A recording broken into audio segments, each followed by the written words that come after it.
ದೇಶದ ಅತ್ಯಂತ ಹಿರಿಯ ಶಾಸಕರು, ಬಹುಶಃ ಅವರಿಗೆಷ್ಟು ಇರುವಷ್ಟು ಅನುಭವ ದೇಶದಲ್ಲಿ ಬಹುಶಃ ಯಾವ ಶಾಸಕರುಗಳಿಗೂ ಕೂಡ ಇಲ್ಲ ಅಂತ ಅನಿಸುತ್ತೆ. ಶ್ರೀ ಬಸವರಾಜ ಹೊರಟ್ಟಿಯವರು ಸಭಾಪತಿಯವರಾಗಿದ್ದಾರೆ.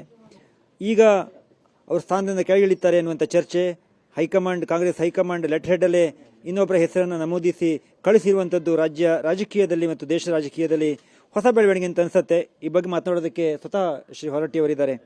ಸರ್, ನೀವು ಇಷ್ಟು ಸುದೀರ್ಘವಾಗಿ ರಾಜಕೀಯದಲ್ಲಿ ಇದ್ದೀರಿ, ಸಭಾಪತಿ ಸ್ಥಾನವನ್ನು ನೋಡಿದಿರಿ, ಮಂತ್ರಿಯಾಗಿ ಕೆಲಸ ಮಾಡಿದಿರಿ. ನಿಮಗೆ ಇಂಥದ್ದೊಂದು ಬೆಳವಣಿಗೆ ಹಿಂದೆ ಯಾವತ್ತಾದರೂ ಆಗಿತ್ತಾ? ಯಾವಾಗೂ ನನಗಲ್ಲ, ಯಾರಿಗೂ ಆಗಿಲ್ಲ. 1956ನೇ ಇಸ್ವಿಯಿಂದ ಇಲ್ಲಿವರೆಗೆ ಸ್ವೀಕಾರ ಇದನ್ನು ತಗೊಂಬ ಇಲ್ಲಿವರೆಗೆ ಯಾರಿಗೂ ಆಗಿಲ್ಲ. ಮತ್ತು ಯಾರನ್ನೂ ಮಧ್ಯದಲ್ಲಿ ತೆಗೆದಿಲ್ಲ. ಅವರವ್ರು ಒಬ್ಬರು 8 ವರ್ಷ ಮಾಡ್ಯಾರ, ಒಬ್ಬರು 6 ವರ್ಷ ಮಾಡ್ಯಾರ, ಒಬ್ಬರು 4 ವರ್ಷ ಮಾಡ್ಯಾರ, ಒಬ್ರು 2 ವರ್ಷ ಮಾಡ್ಯಾರ.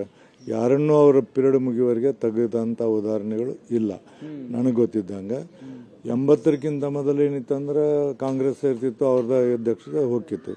83 ನಂತರ ರಾಮಕೃಷ್ಣ ಹೆಗಡೆ ಬಂದಾಗ ಬದಲಾವಣೆ ಆದಾಗೂ ಸಹಿತ ಪಕ್ಷ ಬೇರೆ ಇದ್ದರೂ ಸಭಾಪತಿ ಬೇರೆ ಪಕ್ಷ ಇದ್ದರೂ ಸಹಿತ ಯಾವತ್ತೂ ಯಾರನ್ನೂ ಸಭಾಪತಿಯನ್ನು ತೆಗೆದಿಲ್ಲ.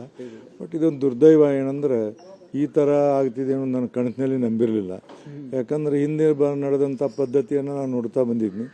ನನ್ನ ಪೀರಿಯಡ್ ಮುಗಿಮಟನೂ ಅವ್ರು ಯಾರೂ ನನಗೇನು ಮಾಡೋಂಗಿಲ್ಲ. ಸಭಾಪತಿ ಆದವನ್ನ ಯಾವುದೇ ಸರ್ಕಾರಗಳು ಬದಲು ಮಾಡುವಂಥದ್ದು ಅನವಶ್ಯಕ, ಬದಲು ಮಾಡಿಲ್ಲ ಇಲ್ಲಿವರೆಗೆ.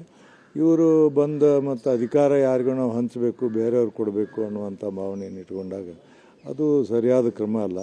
ಸಂವಿಧಾನದ ಹುದ್ದೆ ಇದು. ಸಂವಿಧಾನ ಹುದ್ದೆಗೆ ಮ್ಯಾಗಿಂದ ಎಲ್ಲೋ ಹೈಕಮಾಂಡಿಂದ ಇಂಥವ್ರು ಆಗಬೇಕು ಇಂಥವ್ರು ಆಗ್ಬೇಕು ಕಳಿಸಿದ್ರೆ ಅದು ವಿಧಾನಸಭೆಯನ್ನು, ವಿಧಾನ ಪರಿಷತ್ತನ್ನು ಹೈಜಾಕ್ ಮಾಡಿದಂಗೆ ಆಗ್ತಿದೆ.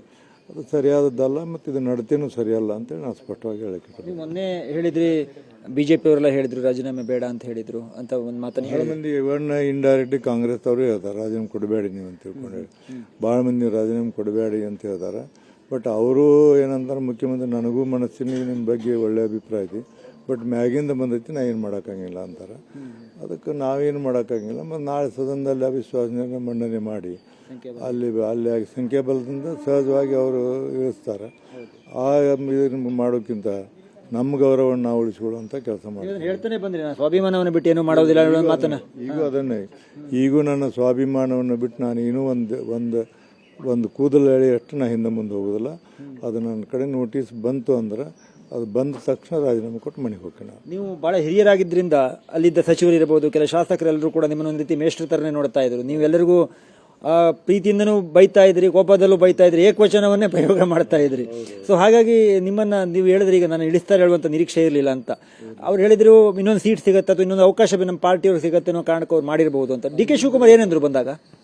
ಅಲ್ಲ, ಅವ್ರು ಏನಂದ್ರೆ, ಇಲ್ಲ ನಾನು ಮ್ಯಾಗಿಂದ ಬಂದಿದೆ, ನಿಮ್ಮನ್ನು ನೀವು ಒಳ್ಳೆ ಕೆಲಸ ಮಾಡಿರಿ, ಅವಾಗ ಸರ್ಕಾರಕ್ಕೆ ಎಂಬ್ರೇಸ್ಮೆಂಟ್ ಮಾಡಿಲ್ಲ, ಹಿಂದೂ ಚಲೋ ನಡ್ಕೊಂಡು ಹೋಗಿರಿ, ಬಟ್ ನಮ್ಗೆ ಅನಿವಾರ್ಯ ಮ್ಯಾಗಿಂದ ಬಂದೈತೆ, ನಾವು ಏನು ಮಾಡೋಕ್ಕಾಗೋದಿಲ್ಲ.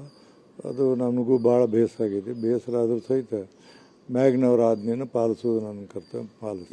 ಯಾವಾಗ ರಾಜೀನಾಮೆ ಯಾವಾಗ ಕೊಡ್ತೀರಿ? ಮೋಸ್ಟ್ಲಿ 14ನೇ ತಾರೀಕು ಕೊಡ್ಬೇಕಂತ ಮಾಡಿ.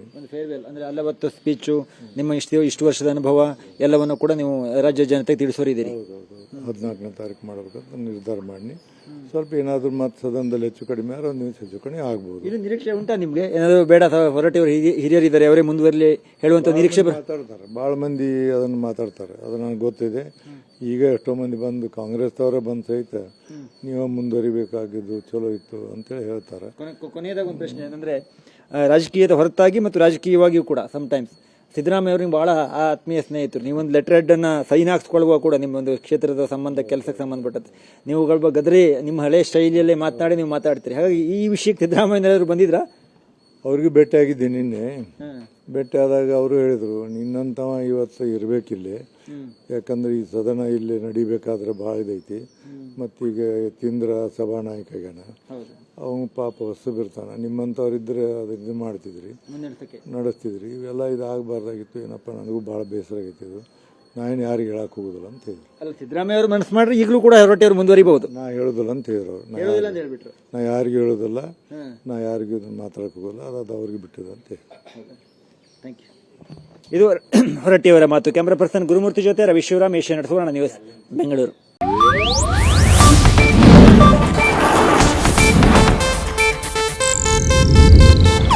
ಇದು ಏಷ್ಯಾನೆಟ್ ನ್ಯೂಸ್ ನೆಟ್ವರ್ಕ್ ಪ್ರಸ್ತುತಿ.